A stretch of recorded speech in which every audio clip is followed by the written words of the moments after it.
नाम जप की विधि। परम श्रद्धेय स्वामी रामसुख दास जी महाराज। नाम जप की खास विधि क्या है? खास विधि है कि भगवान के होकर भगवान के नाम का जप करें। हो ही राम को नाम जपू, तुलसी तजी कुसमाजू। अब थोड़ी दूसरी बात बताते हैं। भगवान के नाम का जप करो, पर जप में साथ में प्रभु के स्वरूप का चिंतन भी होना चाहिए। जैसे गंगा जी का नाम लेते हैं तो गंगा जी की धारा दिखती है कि ऐसे बह रही है। गौ माता का नाम लेते हैं तो गाय का रूप दिखता है। ऐसे ब्राह्मण का नाम लेते हैं तो ब्राह्मण रूपी व्यक्ति दिखता है। मन में एक स्वरूप आता है। ऐसे राम कहते ही धनुषधारी राम दिखने चाहिए मन से।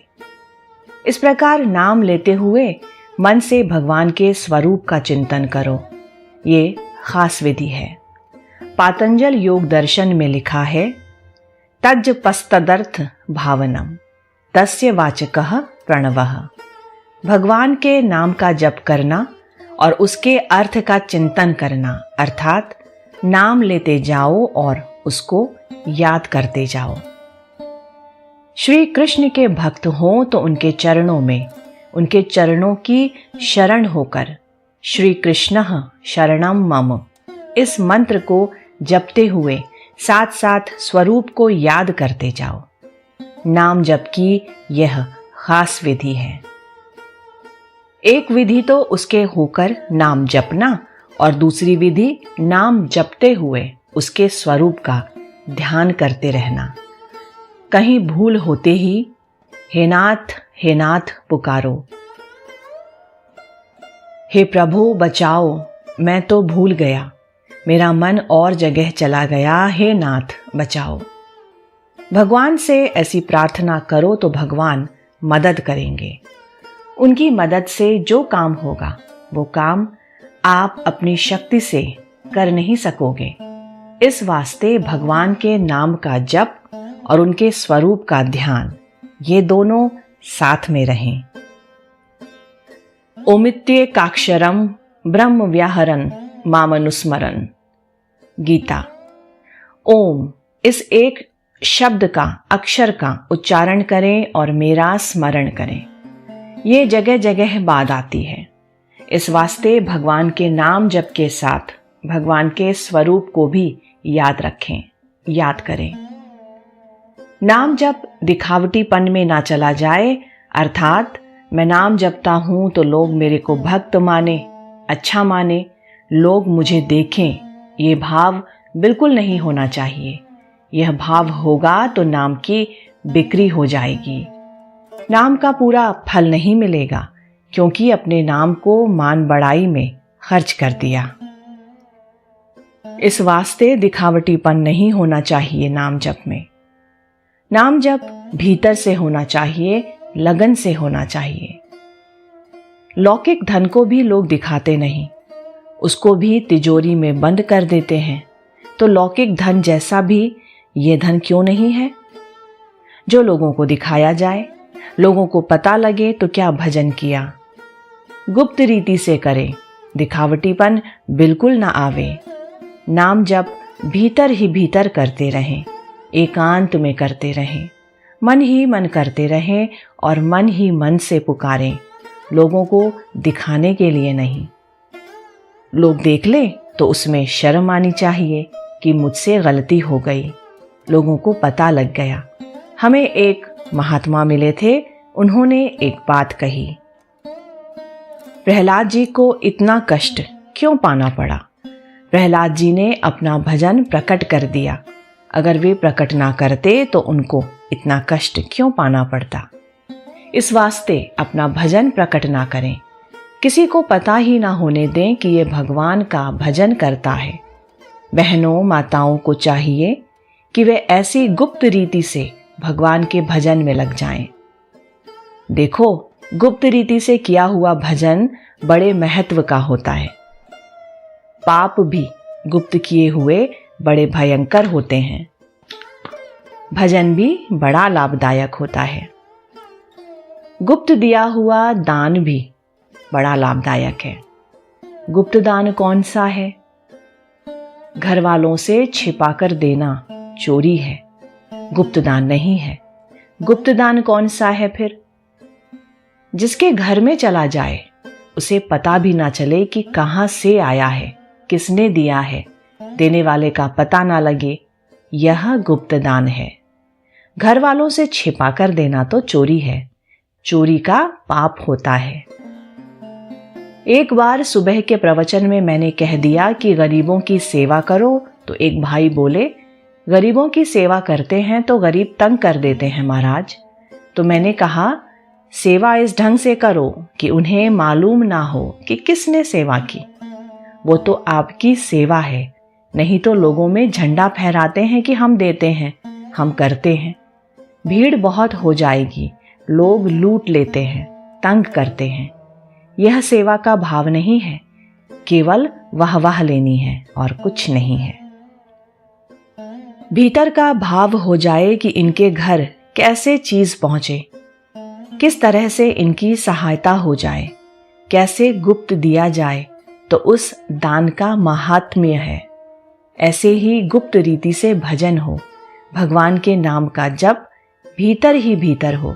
नाम जप भीतर से नहीं होता है तो बोलकर करो, कोई परवाह नहीं, पर भाव दिखावटीपन का नहीं होना चाहिए। कोई देख भी ले तो वो इतना दोष नहीं है, बल्कि दिखावे का भाव महान दोष है। आप निरंतर नित्य भजन में लग जाओ, कहीं कोई देख भी ले तो थोड़ा सावधान हो जाओ। उसके लिए ये नहीं कि हमारा भजन ही बंद हो जाए। पहला, भगवान के होकर भजो। दूसरा, भगवान का ध्यान करते हुए भजो। तीसरा, गुप्त रीति से भजो। चौथा, निरंतर भजन करो, क्योंकि बीच में छूटने से भजन इतना बढ़िया नहीं होता। निरंतर करने से एक शक्ति पैदा होती है। जैसे बहनें माताएं रसोई बनाती हैं ना, तो रसोई बनावे तो 10-15 मिनट बनाकर छोड़ दें, फिर घंटे भर बाद शुरू कर लें, फिर थोड़ी देर बनावें, फिर घंटा भर ठहर के करने लगें। इस प्रकार करने से क्या रसोई बन पाएगी? दिन बीत जाएगा पर रसोई नहीं बनेगी। लगातार किया जाए तो चट बन जाएगी।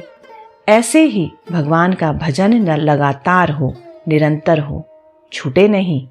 रात दिन सुबह शाम कभी भी ना छूटे। नारद जी महाराज भक्ति सूत्र में कहते हैं, सब कुछ भगवान के अर्पण कर दें, भगवान को भूलते ही परम व्याकुल हो जाए। जैसे मछली को जल से बाहर कर दिया तो कैसे तड़पने लगती है, इस तरह से भगवान की विस्मृति में हृदय में व्याकुलता हो जाए। भगवान को भूल गए, गजब हो गया। उसकी विस्मृति ना हो, लगातार उसकी स्मृति रहे और प्रार्थना रहे, हे भगवान मैं भूलूं नहीं, हे नाथ मैं भूलूं नहीं। ऐसा कहते रहें और निरंतर नाम जप करते रहें। इसमें एक बात और खास है, कामना ना करें, अर्थात मैं माला फेरता हूं, मेरी छोरी का ब्याह हो जाए, मैं नाम जप करता हूं तो धन हो जाए, मेरे व्यापार में मुनाफा हो जाए, ऐसी कोई भी कामना ना करें। ये जो संसार की चीजों की कामना करना है, ये तो भगवान के नाम की बिक्री करना है। इससे भगवान का नाम पुष्ट नहीं होता, उसमें शक्ति नहीं आती। आप खर्च करते रहते हो, मानो हीरों को पत्थरों से तौलते हो। भगवान का नाम कहेंगे तो धन संग्रह हो जाएगा, नहीं होगा तो क्या हो जाएगा? मेरे पोता हो जाए, अब पोता हो जाए, अब पोता हो गया तो क्या, नहीं हुआ तो क्या? एक विष्ठा पैदा करने की मशीन पैदा हो गई तो क्या हो गया? नहीं हो जाए तो कौन सी कमी रह गई? वो भी मरेगा, तुम भी मरोगे, और क्या होगा? पर इनके लिए भगवान के नाम की बिक्री कर देना बहुत बड़ी भूल है। इस वास्ते ऐसी तुच्छ चीजों के लिए जिसकी असीम अपार कीमत है, उस भगवान नाम की बिक्री ना करें, सौदा ना करें और कामना भी ना करें। नाम महाराज से तो भगवान की भक्ति मिले, भगवान के चरणों में प्रेम हो जाए, भगवान की तरफ खिंच जाए, ये मांगो। ये कामना नहीं है, क्योंकि कामना तो लेने की होती है और इसमें तो अपने आप को भगवान को देना है। आपका प्रेम मिले, आपकी भक्ति मिले, मैं भूलूं ही नहीं, ऐसी कामना खूब करो। संतों ने भगवान से भक्ति मांगी है, अच्छे अच्छे महात्मा पुरुषों ने भगवान के चरणों में प्रेम मांगा है। भगवान शंकर मांगते हैं, बार बार बर मांग उ हर्षी देहु श्री रंग, पद सरोज अनुपायनी भक्ति सदा सत्संग। तो उनके कौन सी कमी रह गई, पर यह मांगना सकाम नहीं है। तीर्थ दान आदि के जितने पुण्य हैं उन सब का एक फल मांगे कि भगवान के चरणों में प्रीति हो जाए। हे नाथ, आपके चरणों में प्रेम हो जाए, आकर्षण हो जाए, भगवान हमें प्यारे लगें, मीठे लगें, यह कामना करो। यह कामना सांसारिक नहीं है। भगवान का नाम लेते हुए आनंद मनाओ, प्रसन्न हो जाओ कि मुख में भगवान का नाम आ गया, हम तो निहाल हो गए।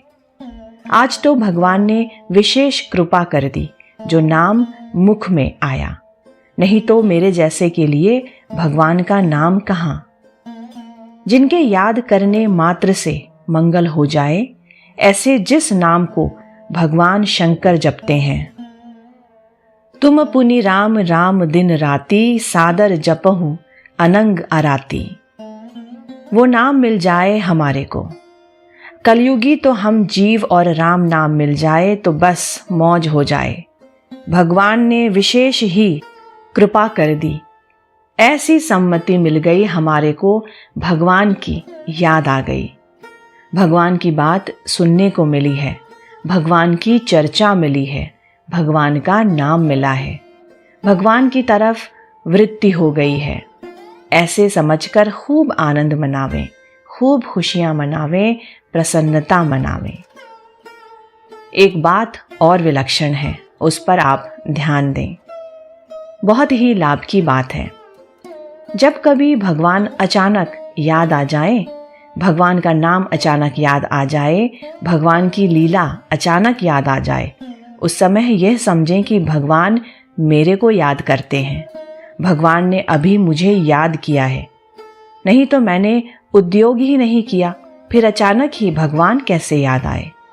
ऐसा समझकर प्रसन्न हो जाओ कि मैं तो निहाल हो गया, मेरे को भगवान ने याद कर लिया। अब और काम पीछे करेंगे, अब तो भगवान में ही लग जाना है, क्योंकि भगवान याद करते हैं, ऐसा मौका कहाँ पड़ा है। ऐसे लग जाओ तो बहुत अधिक भक्ति है। जब अंगद रवाना हुए और उनको पहुंचाने श्री हनुमान जी गए तो अंगद ने कहा, बार बार रघुनाय कही सुरति कराएहु मोरी। याद कराते रहना राम जी को। तात्पर्य, जिस समय अचानक भगवान याद आते हैं उस समय को खूब मूल्यवान समझकर तत्परता से लग जाओ। इस प्रकार 6 बातें हो गईं। गुप्त अकाम निरंतर ध्यान सहित सा आनंद, सादर जुत जप से तुरत पावत परमानंद। कई भाई कह देते हैं कि हम तो खाली राम राम करते हैं। ऐसा मत समझो, ये राम नाम खाली नहीं होता है। जिस नाम को स्वयं शंकर जपते हैं, सनकादिक जपते हैं, नारद जी जपते हैं, बड़े बड़े ऋषि मुनि संत महात्मा जपते हैं, वो नाम मेरे को मिल गया, ये तो मेरा भाग्य ही खुल गया। ऐसी उसका आदर करो। जहाँ कथा मिल जाए उसका आदर करो। भगवान के भक्त मिल जाए उनका आदर करो। भगवान की लीला सुनने को मिल जाए तो प्रसन्न हो जाओ कि यह तो भगवान ने बड़ी कृपा कर दी। भगवान मानो हाथ पकड़कर मेरे को अपनी तरफ खींच रहे हैं। भगवान मेरे सिर पर हाथ रखकर कहते हैं, बेटा आजा। ऐसे मेरे को बुला रहे हैं, भगवान बुला रहे हैं।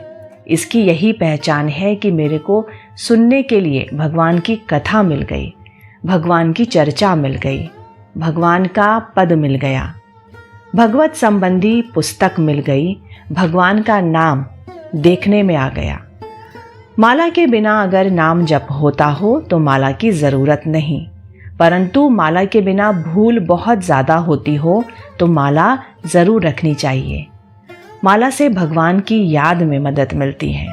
माला मन से लड़ पड़ी, तू नहीं बिसरे मोए, बिना शस्त्र के सूरमा, लड़ता देखा न कोई। बिना शस्त्र के लड़ाई किसने लड़ी, किससे करा?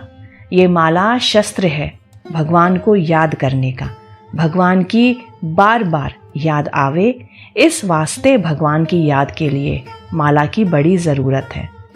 निरंतर जप होता है तो माला की कोई ज़रूरत नहीं, फिर भी माला फेरनी चाहिए, माला फेरने की आवश्यकता है। दूसरी आवश्यकता है, जितना नियम है उतना पूरा हो जाए, उसमें कमी न रह जाए, उसके लिए माला है। माला लेने से एक दोष भी आता है, वो यह है कि आज इतना जप पूरा हुआ, बस अब रख दो माला। ऐसा नहीं करना चाहिए। भगवत जन में कभी संतोष ना करें, कभी पूरा ना माने। धन कमाने में पूरा नहीं मानते। 5 रुपए रोजाना पैदा होते हैं जिस दुकान में, उस दुकान में सुबह के समय में 50 रुपए पैदा हो गए तो भी दिन भर दुकान खुली रखेंगे। अब 10 गुनी पैदा हो गई तो भी दुकान बंद नहीं करेंगे। परंतु भगवान का भजन नियम पूरा हो जाए तो पुस्तक भी समेट कर रख देंगे, माला भी समेट कर रख देंगे, क्योंकि आज तो नित्य नियम हो गया। ये बड़ी गलती होती है। माला से यह गलती ना हो जाए कहीं कि इतनी माला हो गई अब बंद करो। इसमें तो लोभ लगना चाहिए कि माला छोड़ूं ही नहीं, ज्यादा से ज्यादा करता रहूं। कल्याण में एक लेख आया था। एक गांव में रहने वाली स्त्री पुरुष थे, गंवार थे, बिल्कुल पढ़े लिखे नहीं थे। वे माला से जप करते तो एक पांव पर उड़द के दाने अपने पास रख लेते, एक माला पूरी होने पर एक दाना अलग रख देते। ऐसे दाने पूरे होने पर कहते कि मैंने पाव भर भजन किया है। स्त्री कहती कि मैंने आधा सेर भजन किया, आधा सेर माला भजन किया। उनके यही संख्या थी, तो किसी तरह भगवान का नाम जपे। अधिक से अधिक सेर, 2 सेर भजन करो। यह भी भजन करने का तरीका है। जब आप लग जाओगे तो तरीका समझ में आ जाएगा। जैसे सरकार इतना कानून बनाती है, फिर भी सोच करके कुछ न कुछ रास्ता निकाल ही लेते हो। भजन की लगन होगी तो क्या रास्ता नहीं निकलेगा? लगन होगी तो निकाल लोगे। सरकार तो कानूनों में जकड़ने की कमी नहीं रखती, फिर भी आप उससे निकलने के लिए कमी नहीं रखते, कैसे न कैसे निकल ही जाते हैं। तो संसार से निकलो भाई, यह तो फंसने की रीति है। भगवान के ध्यान में घबराहट नहीं होती, ध्यान में तो आनंद आता है, प्रसन्नता होती है। पर जबरदस्ती मन लगाने से थोड़ी घबराहट होती है, तो कोई हर्ज नहीं। भगवान से कहो, हे नाथ मन नहीं लगता, कहते ही रहो, कहते ही रहो। एक सज्जन ने कहा था, कहते ही रहो। व्यापारी को ग्राहक के अगाड़ी और भक्त को भगवान के अगाड़ी रोते ही रहना चाहिए कि क्या करें बिक्री नहीं होती, क्या करें पैदा नहीं होती। ऐसे भक्त को भगवान के अगाड़ी क्या करें महाराज, भजन नहीं होता है मेरे नाथ, मन नहीं लगता, ऐसे रोते ही रहना चाहिए। ग्राहक के अगाड़ी रोने से बिक्री होगी या नहीं होगी इसका पता नहीं, पर भगवान के अगाड़ी रोने से काम जरूर होगा। ये रोना एकदम सार्थक है। सच्ची लगन आपको बताएगी कि हमारे भगवान हैं और हम भगवान के हैं। यह सच्चा संबंध जोड़ लें, उसी की प्राप्ति करना हमारा खास ध्येय है, लक्ष्य है। यह एक बन जाएगा तो दूजी बातें आ जाएंगी, बिना सीखे ही याद आ जाएंगी, भगवान की कृपा से याद आ जाएंगी।